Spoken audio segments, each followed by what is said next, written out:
শীতকাল মানেই কিন্তু জমিয়ে খাওয়া দাওয়া করার, আজকেও ব্যতিক্রম ছিল না। আজকে পাতে পড়ে গেছিল হচ্ছে এই মুগের ডালটা, আর সাথে ছিল হচ্ছে বেগুন ভাজা আর পোস্ত ভাজা। পোস্তর বড়া যেটাকে বলে, ভাজা বলে দিলাম, কিছু মনে করো না। যাই হোক, মুগের ডালটা শুধু মা মটরশুঁটি দিয়েই করেছিল, আর খেতেও কিন্তু ভেজ ডালের তুলনায় কোনো কম ছিল না।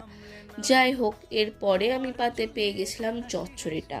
চচ্চড়ি সমস্ত সিজনে খেতেই কিন্তু ভীষণ ভালো লাগে, সেটা বর্ষাকালই হোক, শীতকালই হোক বা গ্রীষ্মকালই হোক না কেন।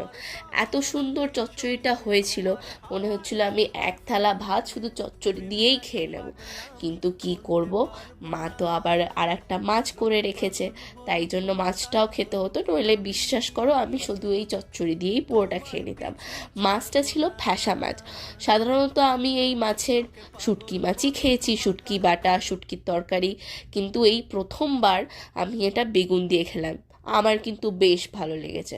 তোমাদের কার কার এরকম খেয়েছো বলো।